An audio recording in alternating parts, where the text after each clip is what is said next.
pagsikat ng araw, pag-ikot ng mundo,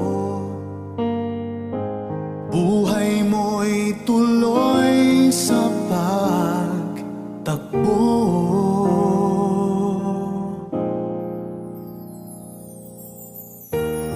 Halakhak at iyak,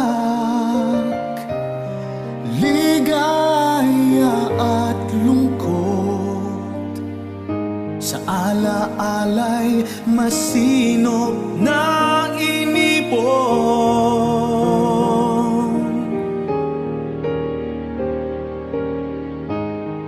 Pakinggan mo sigaw ng iyong puso, ang diwa ay hayaang maglakbay. Sa bawat liham na binabasa natin, may mga kwento ng pag-ibig, saya at lungkot. Pero ngayong araw, may isang kwento na siguradong magpapatayo ng balahibo ninyo.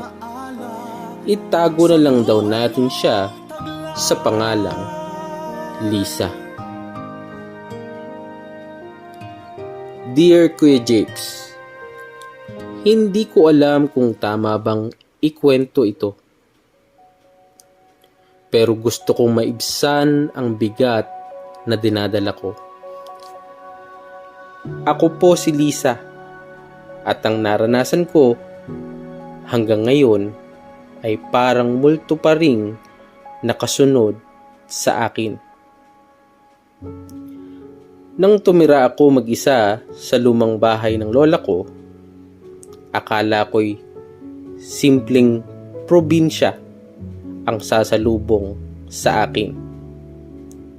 Pero ilang gabi lang ang lumipas, nagsimula na ang kababalaghan. Unay mga yapak sa labas ng pintuan. Tapos may mga mahinang katok sa bintana tuwing 2:00 ng madaling araw. Noong una, akala ko hayop lang. Pero isang gabi, paggising ko, nakaukit na sa pinto ang pangalan ko. Lisa.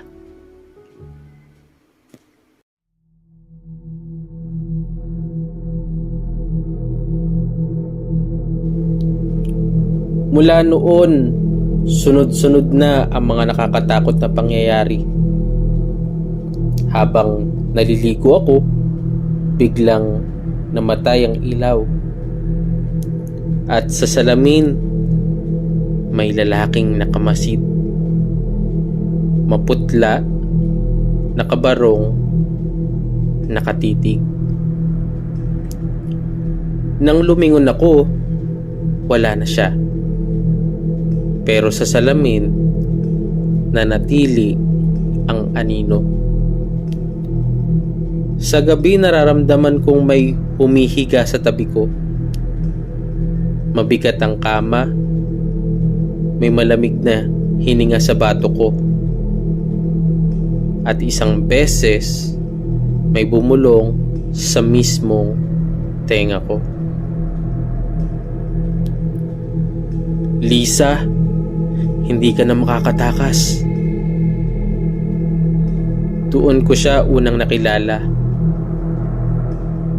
Romeo, ang sabi niya. Sa takot ko, lumapit ako kay Mang Ernesto. Kapitbahay naming matagal nang naninirahan sa baryo. Nang marinig niya ang kwento ko, nanlaki ang mga mata niya. Kung si Romeo nga yan, apo, malupit ang kanyang kaluluwa. Noon pa siya kilala, sundalong nawala noong gyera. Pero may mas mabigat na kwento. obsesibo siya. Kahit patay na, sinusundan niya ang mga babaeng kamukha ni Maria, ang kanyang kasintahan.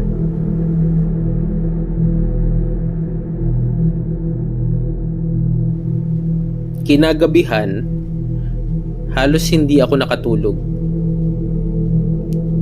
Nakapikit ako, pero ramdam kong may nakatayo sa paanan ng kama.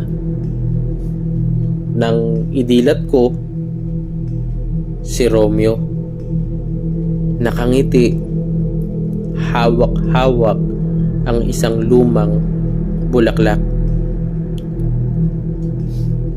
Sa wakas, natagpuan na kita, Maria, bulong niya.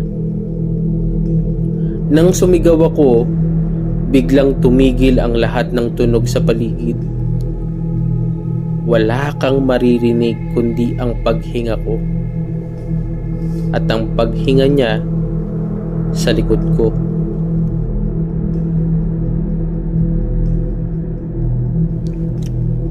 Dinalhan ako ni Mang Ernesto ng isang lumang kahon mula sa simbahan.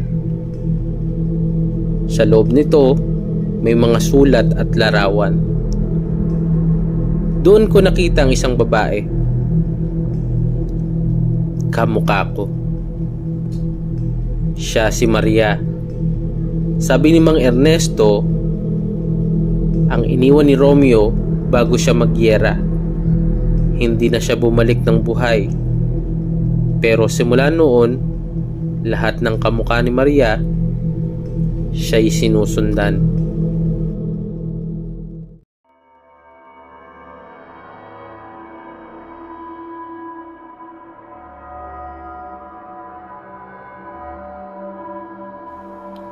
Kinagabihan, hinarap ko si Romeo. Ako si Lisa, hindi ako si Maria, sigaw ko. Ngunit ngumiti lamang siya. Hindi ka si Lisa, ikaw si Maria. Bumalik ka na sa akin. At sa isang iglap, yakap niya ako ng mahigpit. Para akong hinihigop ng malamig na hangin. Nawawala ang hininga ko. Muntik na akong mawalan ng malay. Pero bigla siyang naglaho. Iniwan niya ang isang sulat sa sahig na may nakasulat, kung hindi ka sa mundong ito, hihintayin kita sa kabilang buhay.